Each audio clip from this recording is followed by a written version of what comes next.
Bueno, y la Constitución Nacional está de aniversario. Hoy se cumplen 30 años de la reforma del 94. Hace días que venimos hablando de lo que significó para la ciudad de Santa Fe, que fue sede de estas conversaciones, ese diálogo político, ese debate que duró varios meses. Y más allá de las reformas institucionales importantes para el país, a ver, un mandato presidencial de 4 años, la reelección del presidente, el Senado compuesto por 3 senadores o 3 legisladores por provincia. Más allá de todos esos cambios que son centrales para la Argentina, lo que nosotros queremos saber es qué pasaba en los pasillos del Paraninfo, donde se daban esas discusiones. Bueno, cómo era esa rosca, esas negociaciones. Y para eso nos vamos a ir a la ciudad de Santa Fe, porque está Mariano Cipriani con alguien que fue protagonista y que escuchó y escribió y le contó también a la gente qué pasaba allí en los pasillos. Nano. Así es, Gaby. Bueno, renovamos el contacto. Decíamos en el comienzo que hubo un conversatorio hace muy poquitos días a través del Consejo Municipal, donde también hubo reconocimiento a los trabajadores de la prensa que formaron parte de ese histórico momento para nuestro país, pero para Santa Fe también fue central. Y uno de ellos fue Merio Agretti, quien hoy nos recibe aquí en el Diario Litoral. Le agradecemos que nos reciba unos minutos. Bueno, Merio, hablábamos fuera de cámara. Aquí estamos con una cámara, con una transmisión. Estamos saliendo en vivo para toda la provincia. Un hecho que en el año 94, hace 3 décadas atrás, era impensado para la diaria, de un momento clave para la historia de la Argentina. ¿Cómo te va? Buen día. ¿Cómo estás? Buen día a todos. Sí, efectivamente fue algo, te diría, de nivel revolucionario, ¿no? Hemos escuchado hablar bastante en estos días, en boca de los convencionales, sobre todo de los santafesinos, la forma en que se transformó la ciudad, se movilizó, y para el periodismo fue de pronto estar sometidos al vértigo, a la exposición, a la atención nacional y al desfile de los grandes personajes de la política nacional que de pronto estaban a mano, cruzándonos en los pasillos con ellos permanentemente y bueno, y decidiendo cosas a las que uno, al menos indirectamente, también tenía acceso a los procesos, lo que llamamos los periodistas la cocina, ¿no? Así que como experiencia fue invaluable y te diría revolucionaria. Gaby tiene retorno, Emerio, así que podés charlar con él también. Emerio, bueno, te saludamos, muy buena mañana, gracias por estar aquí en el canal público de Santa Fe compartiendo, bueno, lo que fue esta experiencia. Y vos recién algo mencionabas y decías, bueno, se revolucionó también la ciudad, cambió el ritmo de la ciudad y el ritmo del trabajo también de ustedes. Y un poco quiero saber eso, digo, ¿cómo se organizan en jornadas que son tan extensas, en debates que son tan complejos? ¿Y qué recuerdo más fuerte tenés de conversaciones en pasillos o de cómo organizaban el trabajo y la discusión? Sí, ¿cómo estás? Bueno, las coberturas las íbamos organizando un poco sobre la marcha, porque también era en función de los horarios en que se dispusieran las sesiones. No era, prácticamente se sesionaba todos los días, pero no siempre había plenarios. Obviamente el lunes no solía haber reuniones, arrancaban el martes y bueno, era según la intensidad con que se modulase el trabajo, un poco lo que es la mecánica parlamentaria, ¿no? A medida que se iban produciendo los dictámenes, pero eso hacía que también estuviésemos siguiendo la actividad de las comisiones, a la que también teníamos acceso. Eso era en las aulas de la Facultad de Derecho. Entonces uno, bueno, ya más o menos iba ubicando dónde estaba tal o cual comisión, quiénes estaban presidiendo o participando de esa comisión y, por lo tanto, qué tanta predisposición o apertura o generosidad tenían para informar la manera que se estaban dando los debates. Y en función de eso después también se armaban las sesiones de plenaria, que a veces arrancaban a la mañana, a veces eran a la tarde, a veces se extendían hasta la madrugada, así que también los turnos de cobertura los íbamos organizando en función de eso. Y bueno, en el caso del diario, el caso del Litoral particularmente como vespertino, que era entonces solamente la edición vespertina, con los horarios de cierre que nos permitían trabajar con cierta comodidad o premura según el horario. Por ejemplo, una sesión que se desarrollase por la tarde o a la noche, nosotros para el diario la escribíamos a la mañana del día siguiente y salía a la tarde, en función de los horarios de cierre. Ahora, si la sesión empezaba a la mañana, bueno, a mediodía había que cortar y salir con el famoso, al cierre de esta edición se estaba discutiendo tal cosa, que bueno, ahora ahora en Internet es noticia en desarrollo, ¿no? Pero en el diario La Fórmula, el tópico era al cierre de esta edición. Bien. A ver, sucede mucho en los ámbitos parlamentarios. Siempre hay legisladores o legisladoras que son más amigables con la prensa o que son más accesibles. ¿A qué personajes recordás de aquel momento que hayan tenido voluntad de dialogar con los periodistas, de explicar sobre todo el trabajo que estaban haciendo, o que hayan sido tal vez más histriónicos en sus declaraciones? ¿Quiénes resaltaban ahí? Bueno, en general los periodistas de Santa Fe teníamos un acceso, no sé si privilegiado, pero ampliamente favorecido a los convencionales santafesinos, claro, sobre todo porque ya los conocíamos, claro, en otros roles, o eran funcionarios o eran legisladores, pero de los foráneos, digamos, de las figuras nacionales, se destacaban sobre todo los del Frente Grande, especialmente en los dos planos que vos mencionabas, y lo hablábamos con Nano hace un ratito antes de empezar la nota. Chacho Álvarez era la figura estelar. Claro. Después, en cuanto al contacto con la prensa, ¿no? Sí, después hubo otras estelaridades como la de Elisa Carrió, por ejemplo, bueno, el propio Alfonsín. Despuntaba la de los Kirchner, sobre todo Cristina, como alguien muy llamativo, pero no con tanto contacto con la prensa. El contacto sí muy abierto, muy generoso con la prensa, generoso o interesado, claro, también hay que verlo de ambas dimensiones. Era de Chacho Álvarez, con un contacto incluso muy cálido, de tutear a los periodistas, aprenderse los nombres y llamarlos por su nombre. O sea, era como el más canchero, el que tenía más llegada. Y después recuerdo mucho así de que nos pase información, sobre todo de las comisiones en las que estaba trabajando, Juan Picafiero. Él estaba en la parte de tratados internacionales, que es uno de los temas a los que por ahí no se le daba tanta importancia y no teníamos dimensión todavía de la importancia institucional que eso tenía, incorporar las convenciones de derechos humanos y demás. Pero bueno, el tipo estaba muy comprometido con su trabajo, entonces ahí contaba que hoy se trata tal cosa, hoy avanzamos, hoy vamos a tener dictamen de tal o cual tema, lo que se está discutiendo acá es este aspecto. Entonces era como que el acceso al trabajo interno de comisiones se veía facilitado. En general uno lo buscaba y en casos como este recuerdo particularmente a este personaje como alguien muy abierto y muy dispuesto a informar lo que se estaba discutiendo. Emilio, a ver, las jornadas de trabajo eran muy extensas, se prolongó durante muchas semanas, incluso fueron algunos meses, en las cuales, bueno, convivieron muchos en Santa Fe, entre Santa Fe y Paraná,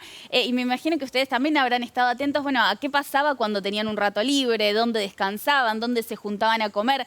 Contanos un poco cómo era esa dinámica de convivir en la capital provincial con esa cantidad de constituyentes y algunas de esas cuestiones de color, que después de la historia se van perdiendo un poco. Sí, bueno, en el caso, qué sé yo, mi experiencia particular no era tanto participar de esa dinámica porque uno hacía las coberturas y capaz que se iba al diario a escribirlas, sí, o bueno, o nos íbamos a casa. Claro, en algún momento había que volver. Claro, así que no era tanto de extender la jornada o de que hubiese tiempos muertos. Por ahí el tiempo muerto podía ser en una espera, en un cuarto intermedio. Y ahí uno más que nada salía o a buscar entrevistas o a tener conversaciones off the record, digamos, para tener una idea de lo que se estaba cocinando. Así que por lo menos en mi caso estuve al margen de esas bacanales con que por ahí se especulaba o un poco temerosamente la sociedad santafesina pensaba con que se iba a encontrar. No sucedió así, fue todo mucho más discreto, más prudente. Claro. Bueno, viste que hay rumores de amoríos también algunas incluso. Comidas Yo sé que te saco de la parte más técnica o académica, pero digo, hay historias que son muy conocidas de amoríos. ¿Se veía algo de eso o no? No se veía. A veces había algún convencional constituyente de los más vistosos o de los más pintorescos, como Jorge Lloma, digamos, un personaje que un poco ha quedado en el olvido, pero que en su momento tenía mucha presencia mediática, ¿no? Claro. Dentro de el mediatismo o la condición de mediático todavía no tenía en ese entonces el relieve que adquirió después. Se estaba logrando, al amparo del menemismo ya empezaron a aparecer las figuras mediáticas, ese concepto Claro, había un televisivo, cambio ¿no? además en la política argentina. Pero Jorge también. Y fue, estilo. claro, sí, también se estaba transformando el estilo. Pero Jorge Yoma, que se vestía de manera muy llamativa, con camisas brillantes, collares, y bueno, por ahí se lo veía del brazo de algunas señoritas bastante impactante visualmente. Emerio, Y después hay otros amoríos, como vos bien decís, que me voy a amparar en tu fórmula, que eran sobradamente conocidos, así que no voy a entrar en detalles, pero los había. No nos metamos en lío porque todavía están dando vuelta en la política. Emerio, te iba a consultar. Es perspectiva histórica, pero todavía muy fresca. Todavía Sí, muy con fresca. vigencia, como vos decís. Tal cual. Emerio, vos recién mencionabas, bueno, la adhesión de la Constitución a los pactos internacionales como una discusión importantísima. Digo, ¿qué otro tema recordás que haya sido un debate fuerte o candente dentro de todos los cambios que fueron tan importantes? Bueno, hay muchas cosas, vos las mencionabas en la introducción, que ya hemos incorporado a nuestra vida hoy y nos llaman la atención. La propia reelección, en su momento Claro. tenía ribetes escandalosos esa discusión, estaba claro que todo el dispositivo, todo el aparato de reforma constitucional había sido impulsado por el interés de un partido o de una persona como era Carlos Menem, solo que se convirtió en otra cosa mucho más importante, mucho más grande, por impulso de otra figura, fundamentalmente Raúl Alfonsín, ¿no? que en perspectiva histórica también se le reconoce ese rol, pero en ese momento era poco menos que un traidor, ¿no? Recordemos hoy, salvo para el presidente de la Nación, el actual presidente de la Nación, digo, salvo para él, para el resto de la clase política, Alfonsín es una figura casi de prócer. Sí. Que no la tenía en ese momento. En ese momento Alfonsín estaba muy bajado al llano, alguien muy depreciado políticamente, más allá que tenía su importancia dentro de la estructura del partido, pero había terminado muy mal su gobierno y ahora se lo veía como quien le daba la posibilidad a Menem de acceder a la reelección. Pero en realidad estaba haciendo algo mucho más importante, que era introducir la reforma constitucional y la constitución que tenemos hoy, que, insisto, incorporaba muchas cosas que ahora las tenemos naturalizadas. Vos hablabas del tercer senador, pero además es la elección directa de los senadores. Por entonces, a los senadores de cada provincia los elegía la legislatura, o sea que el gobierno de turno de la provincia ponía 2 senadores a través de la mayoría que tenía en la legislatura y la gente no los elegía. Tampoco elegíamos al presidente, Claro. Teníamos un sistema de colegios electorales como el de Estados Unidos, ¿no? Pero bueno, y ni hablar del balotaje, que ha cambiado el curso de la historia política argentina con varios barquinazos, incluyendo en su momento al propio Menem. Cuando Néstor Kirchner llega al poder fue porque Menem, que es el que había ganado, el que más votos había sacado en las elecciones, iba a perder en el balotaje en la segunda vuelta.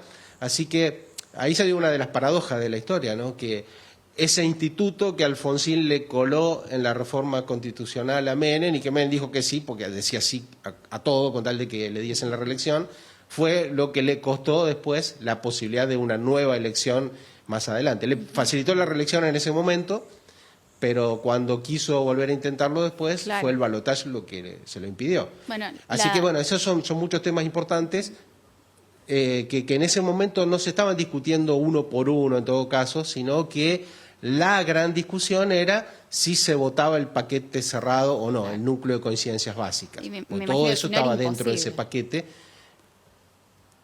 Claro, era imposible. O sea, incluso eso, que en ese momento se veía como una herejía, ¿cómo puede ser que no se pueda desarmar el paquete, que no se pueda discutir tema por tema, que haya que votar al libro cerrado todo un bloque? Pero bueno, eso fue lo que permitió la reforma. Creo que si no el debate hubiese sido inmanejable. Entonces hubo una discusión, hubo un debate, hubo una negociación, pero que se dio antes, que después cuajó en el famoso pacto o en el núcleo de coincidencias básicas, que en definitiva fue un acuerdo también entre las dos grandes fuerzas políticas del país. Tampoco es que era un partido el que lo estaba imponiendo, Claro. sino que hubo un acuerdo político. Bueno, acuerdo político del que otras fuerzas no participaron. Hoy hablábamos del Frente Grande, también hay otros partidos menores. pero que en definitiva, bueno, fue la forma que encontró la política para llevar adelante este proyecto. Emerio, Nano arrancaba también la conversación con vos contando que hace poquito fueron reconocidos también por el trabajo que realizaron en aquel momento. ¿Recordás compañeros y compañeras también del diario que hayan trabajado en la cobertura, que quieras mencionar y contar un poco, bueno, esa dinámica que imagino siempre esto sucede con los mobileros, sobre todo en las esperas uno dialoga mucho y se ayuda mucho con los compañeros también? Bueno, si querés recordar un poco también ese trabajo. Sí, en el caso del diario teníamos la ventaja en comparación con otros medios justamente de que esa secuencia de plazos de horarios de cierre nos permitía alternarnos o pasarnos o hacer postas. Claro. Entonces nos íbamos organizando.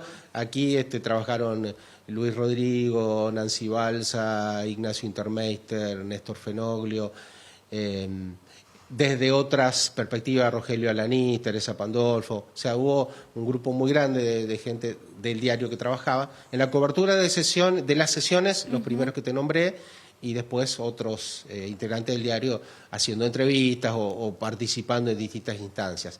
Y para la cobertura de los debates, como te decía, tenía que ver con eso, con esa dinámica de para cuándo se sesionaba, en qué horario, y en función de eso nos repartíamos los turnos de trabajo. Fundamentalmente el turno base, el horario de trabajo del diario, el horario casi de oficina, que es de 8 de la mañana a 2 de la tarde, bueno, estábamos ahí para cubrir lo que pasase, claro. Y si no, nos organizábamos para ir a la tarde o a la noche cuando hiciese falta. Yo mencionaba esto, una cuestión personal, sí. No me interesa tanto hacer énfasis en eso, pero me parece ilustrativa sobre los métodos de trabajo de entonces, que bueno, como está claro, prácticamente no había teléfonos celulares, no existía internet, no había WhatsApp, digamos, esa no había forma Twitter, de comunicarse no existía. Imagínate Twitter ahora en una reforma. Claro.